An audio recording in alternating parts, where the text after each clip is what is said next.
Welcome to learning about Zoom. Right now we are looking at the home screen interface. As you look, you can see where there's home, chat, meetings, contacts, an icon with my picture, the date and time.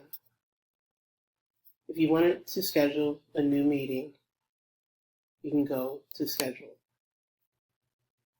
The topic will always generate your name in Zoom meeting. You can always change that. Right now, we'll just call it Zoom meeting. Schedule it for a date. I'll do one for today at a later time. We'll do it from 1:30 until 2 p.m. You have the option to do a recurring meeting or not. And then always check the time zone, especially if you're talking to people who might be living in California or New York. Right now I'm in Texas. You have the option to require a meeting password. I don't leave that checked. Also, you have the option to have the video turn on for the host and the participants. I normally turn that feature on. You don't have to. And then it's always good for the audio to turn on telephone and computer audio. So if you have people who are dialing in who don't have access to their computers or using Zoom from their telephones, they have the option to use the Zoom app or call in from the telephone number provided. And then also it gives you the feature when you are creating the scheduled Zoom, how you want to export that meeting. I normally use Google Calendar, but you can also use iCal, Outlook, or other calendar features. There's a button right here that says Advanced Options. When you click on that, you have other things that you can use. You can enable a waiting room. What that does is if you have not joined the meeting and other people have, they will be able to just wait and it plays a little bit of music in the background. You can also enable join before host, which is also what the waiting room does as well. And you can mute participants on entry, which is good so you don't have any background noise. One awesome feature that I also use is automatically recording the meeting. That's something that is good to use if you're using this for a classroom meeting or a lecture that you want to have available for students who might not have been able to join, or if you want to refer back to this lesson at a later time, you have that option. So I'm going to go ahead and click automatically record meeting, and it'll give you another option to locally download this physically to your laptop or desktop, or it will go into the cloud. And once you're done, just hit schedule and it's going to pop up to my email account to open up my calendar. I'm just going to go ahead and let it go to my calendar and give it access. And as you can see right now, it is going over what I created, the Zoom meeting for today from the time 1:30 to 2 p.m.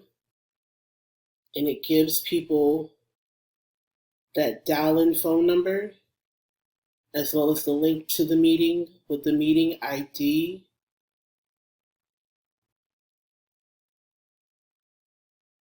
and all of the other information, and once again the meeting ID number.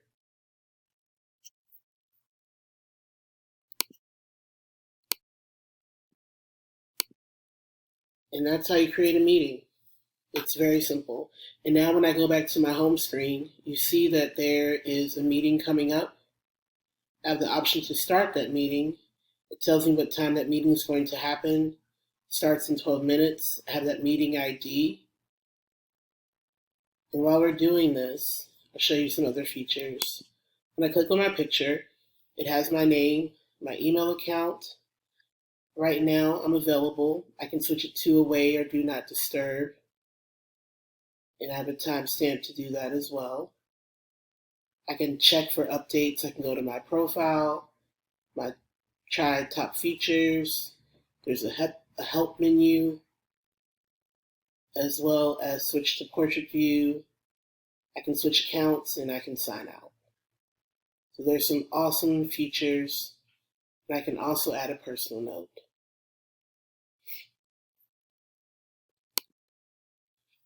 So when I go up here to my icon, it lets people know that I'm available. It shows my username in my account, shows that I'm available. I can switch to away or do not disturb. I can edit my profile. I can try top features.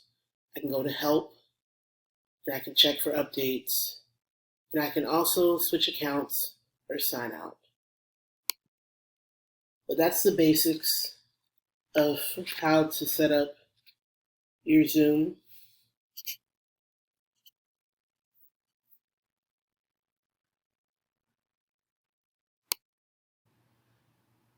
So right now we are in a Zoom meeting. There are two participants. They are both myself. I have two Zoom accounts. I have both of them without video capability because I'm doing the Zooms myself. But you have the option to do video or not. As you can see, there are two participants at the bottom. You see Sam Davis host, and then you see Sam Davis as guest. I'm going to try to minimize the screen so you can see some of the features. So right now you can see that I have Sam Davis, the guest, muted, so you can't hear any of the interference. So some great features about having this program is you can do some great things. So you have the option to do polling while you're doing a lesson or a presentation. So if I wanted to ask a question, I would move this over. I could enter a title for this poll, so I would say test. And if I want it to be anonymous, I can make it anonymous. And I could ask,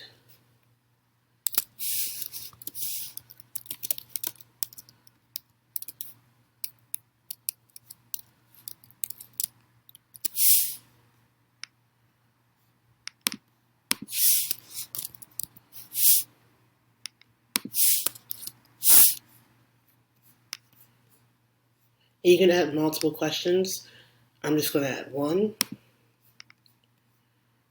And then once I do that,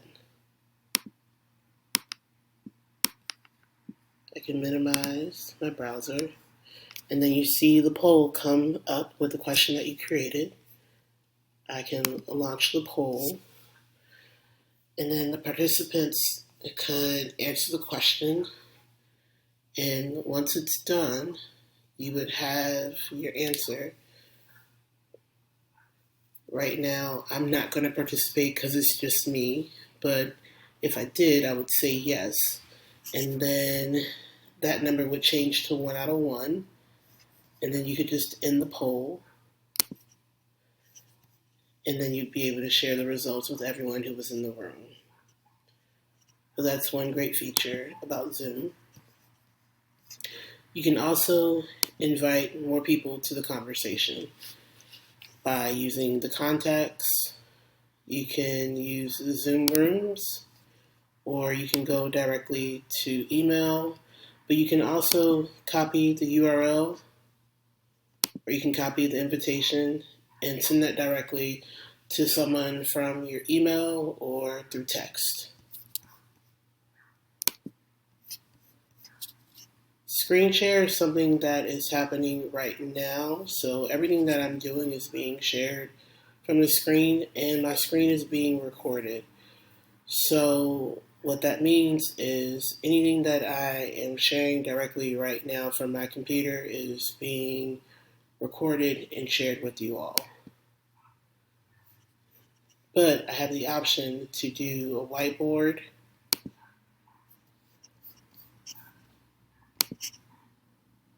so right now, if you were doing a lesson plan and you wanted to do text, or if you wanted to do drawing, so I'm going to do drawing, and I want to say something simple. Actually, let me do drawing with a pencil. So, two,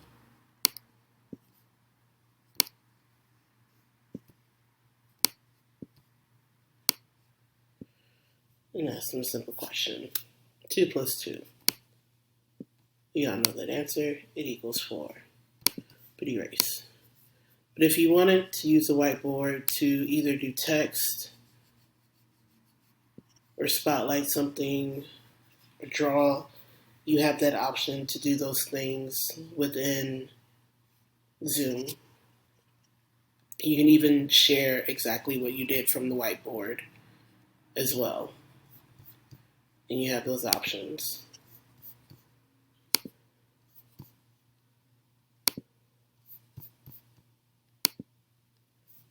You can also share an iPad or an iPhone via AirPlay or via the cable. And I can share computer sounds if I wanted to as well. But I'm going to go back to sharing my desktop.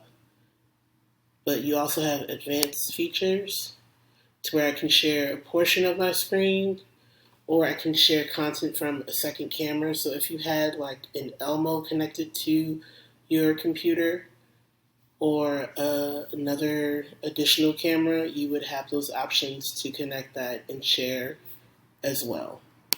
So let me go back and share my desktop.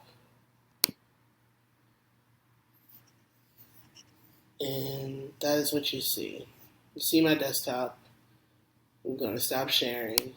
And let's go back to the video.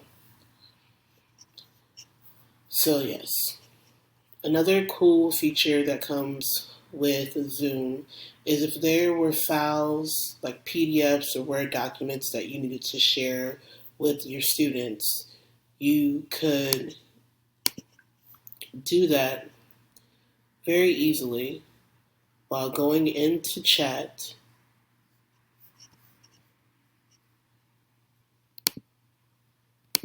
So when you go into chat, you have the option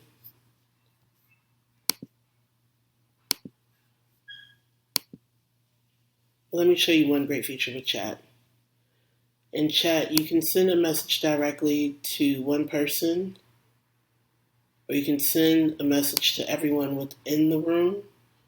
So if there was something you wanted to say to a student individually, or you wanted to share something with someone and you didn't want everyone to know, you could send that directly to that person without having to give that information to everyone within the room. Okay. So when I was talking about sharing files, you click on File. It's going to go to your file folder from your computer. I'm going to pick a file and hit Open. That file is going to upload, and once it turns green, that file is now available for everyone who is within the Zoom conversation. So it's a great feature if you just wanted to share something that you wanted everyone to have access to. And once they have that automatically, not automatically, but once they click on that file, it will download physically to their laptop, or they'll be able to see it digitally from their mobile device.